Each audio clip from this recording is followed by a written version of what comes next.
We all know what it feels like to show up in the world, sometimes confidently, sometimes not so much. We've all had moments where we've felt unseen or overlooked. But here's the truth. There's one thing you can do just once that will change how people see you and, more importantly, how they treat you. That one thing is setting boundaries. It's saying, I am worthy of respect and living it out every single day. Not just through words, but through action. When you set a boundary, you're not just protecting your time, your space, or your emotions. You're communicating something much deeper, that your needs matter, that your energy is valuable, that you deserve kindness, respect, and honesty. When you do this, when you set a clear, healthy boundary, everything shifts. People start treating you with the respect you've given yourself. They begin to notice that you are not someone to be taken for granted. You've drawn a line in the sand, and it tells them that you know your worth. And let me be clear, setting boundaries is not about being rude or selfish. It's about being courageous.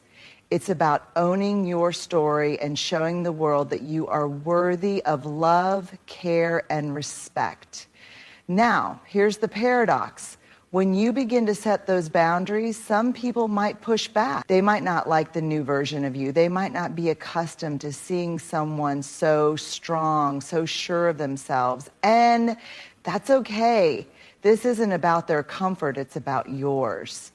But here's what's beautiful. Those who respect you, who see your value, will rise to meet you. They'll treat you differently because you've shown them how. So my challenge to you is this.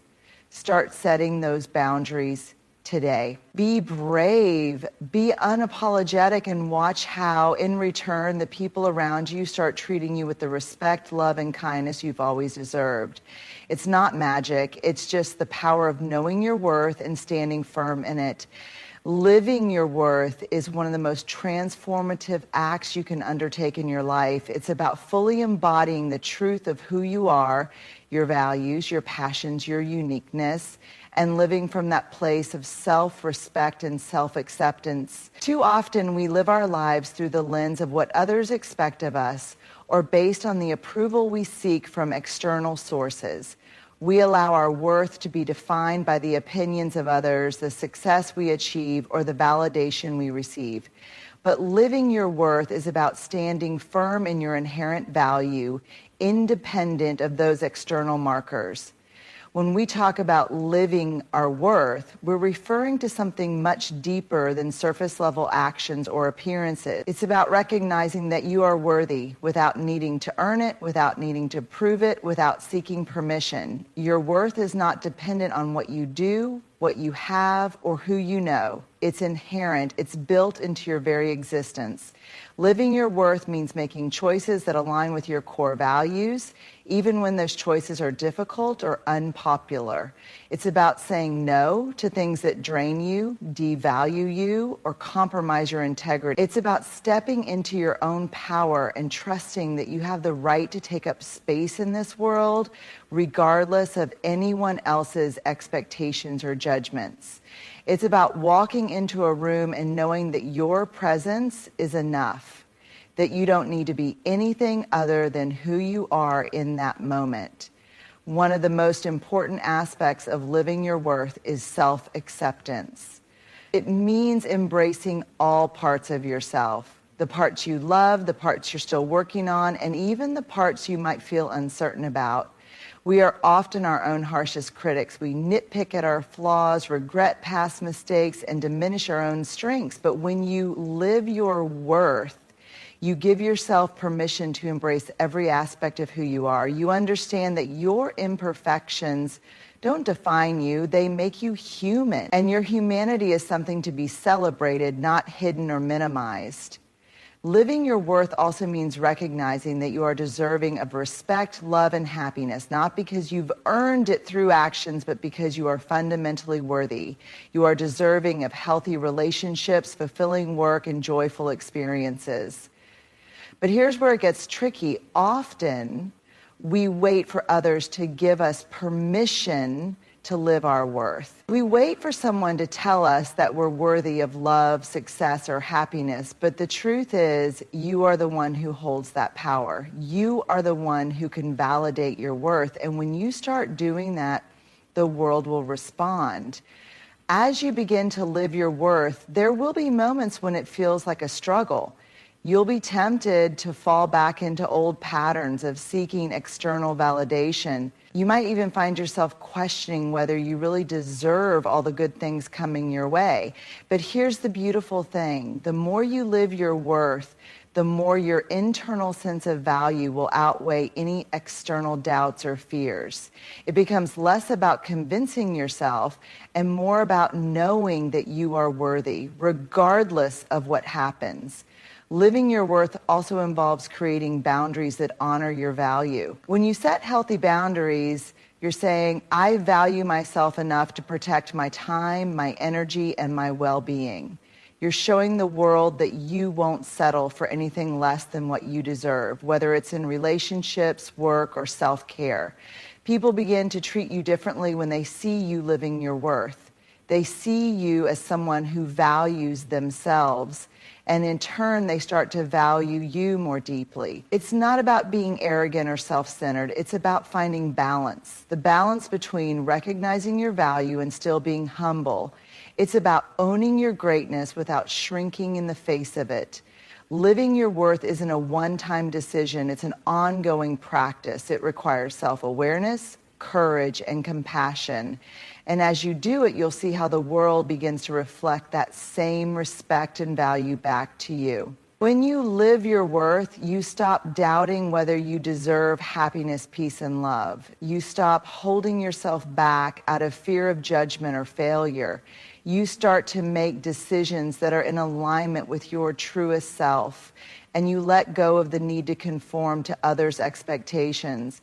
You embrace your uniqueness and trust that it is more than enough, and you inspire others to do the same. So live your worth every single day. Let your actions reflect your belief in your inherent value. Let your words express your self-respect. And let your presence in the world be a testament to the beauty of embracing your own worth. Being courageous is not about being fearless. It's about acknowledging fear and choosing to act in spite of it. Courage is often seen as the ability to take bold, dramatic actions, but it is so much more than that. It's about showing up for yourself and others even when it feels vulnerable or uncertain. It's about standing firm in your truth even when the world around you feels like it's pushing against you.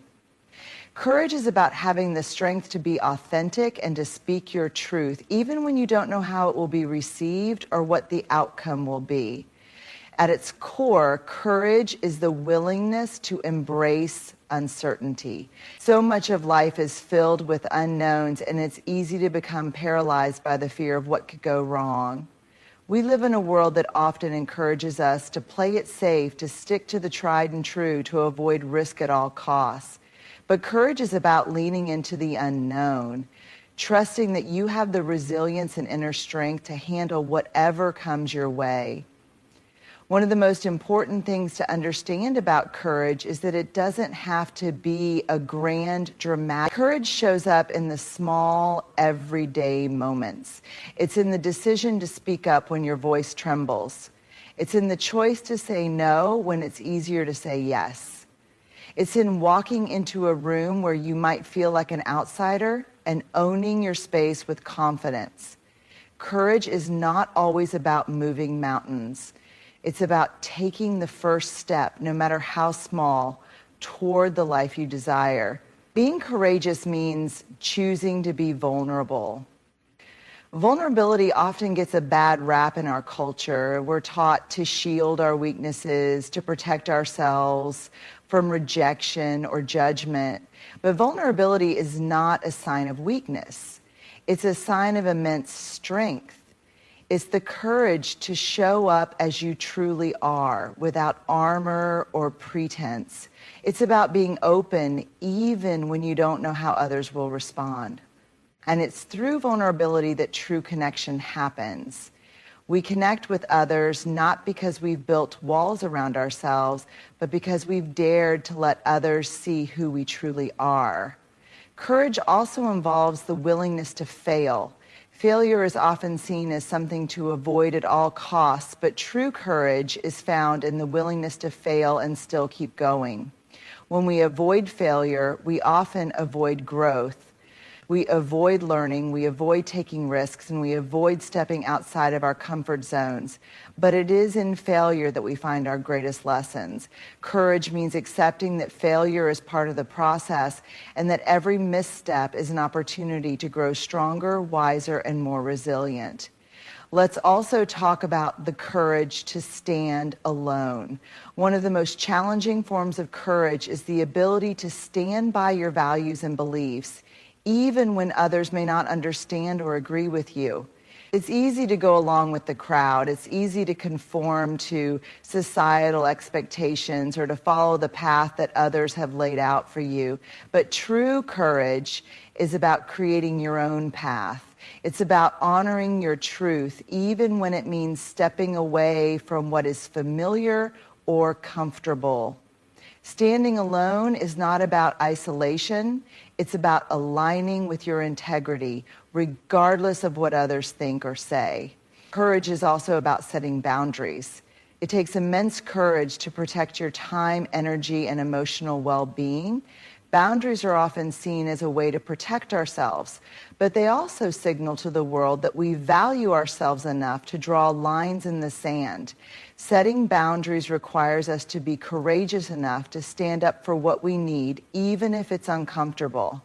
It requires us to be brave enough to say no when we'd rather say yes, to step back when we'd rather step forward. Another key aspect of courage is the willingness to speak your truth. So often we hold back our words out of fear of judgment, conflict, or rejection. But true courage lies in the ability to express ourselves authentically, even when it feels risky. Speaking your truth can mean saying the hard things, expressing your feelings, sharing your experiences, or confronting injustices. It means standing up for what is right, even when it feels like the odds are against you. And when you do this, you create space for others to do the same. Courage also means embracing change. Life is constantly evolving and change can be uncomfortable, but it's through change that we find growth. It's through change that we evolve into the next version of ourselves.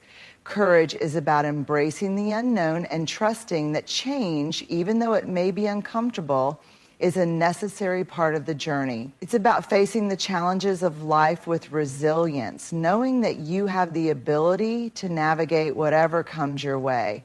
One of the most interesting and at times challenging realities we face when we begin to set boundaries and live with authenticity is the paradox of pushback. The idea is simple. When you begin to honor yourself, to draw clear lines in the sand, to assert your needs and desires, you will often encounter resistance. But here's the paradox. The very act of standing in your truth, setting boundaries, and living authentically is not just a declaration to the world about how you want to be treated. It's also a mirror. It reflects back to others their own discomforts, expectations, and sometimes even their unmet needs. And for some people, this reflection feels like an attack, a challenge, or a disruption of the status quo. The paradox is that when you begin to live with a greater sense of self-respect, others may react by treating you differently. Some will embrace your boundaries and the clear message they send, but many will push back, test those boundaries, or even try to manipulate you into returning to old patterns. It's easy to feel disheartened in these moments. After all, we want to believe that when we set healthy limits, people will immediately respect them and by extension respect us. However, the reality is that pushback is a natural part of the process, and it's important to understand why it happens and how to navigate it with grace and resilience. The first layer of this paradox is that many people have become accustomed to you, the version of you that people could rely on, the version of you that was always available, always accommodating, always people-pleasing. When you shift and begin to assert your boundaries, they may experience discomfort. You've disrupted the dynamic, you've shifted the balance, and suddenly they might feel threatened, confused, or even angry. This is especially true for people who have taken advantage of your previous willingness to ignore your own needs in favor of theirs. In those moments, they may push back because they are faced with the reality that they can no longer rely on you to always put them first. But here's the key. This pushback isn't necessarily a reflection of you or your worth. It's a reflection of their own discomfort with the changes you're making. It's about them adjusting to a new version of you, one that honors its own needs and limits. When you start setting boundaries, you're not just inviting respect, you're also challenging other people's behavior. You're giving them the opportunity to grow, to honor their own boundaries, and to rethink how they interact with others. But many people resist change. They may not even be aware of how they've been treating you or why your boundaries are so important.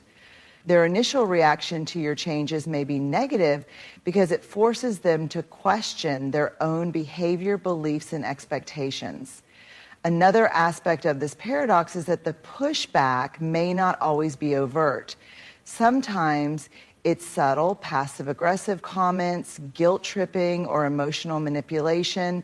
In these cases, the pushback feels almost like an invisible force, something you can't directly confront, but can still feel in the tension. It's not always easy to recognize when someone is pushing back in covert ways.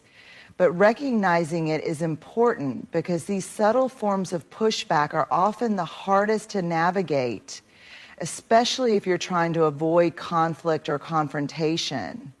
The truth is, these subtle forms of resistance can be just as powerful as direct opposition. When you're confronted with guilt-tripping or passive-aggressive behavior, it can feel like you're being emotionally manipulated or made to feel like you're in the wrong for asserting your needs. And here's the thing about pushback. It doesn't necessarily mean you're doing something wrong. In fact, it could be a sign that you're doing something very right. It means that you're challenging norms, expectations, and long-held patterns, both in your relationships and in the world around you. By setting boundaries, you're inviting growth, not just for yourself, but for the people around you as well. The pushback is often the space where growth happens. It's the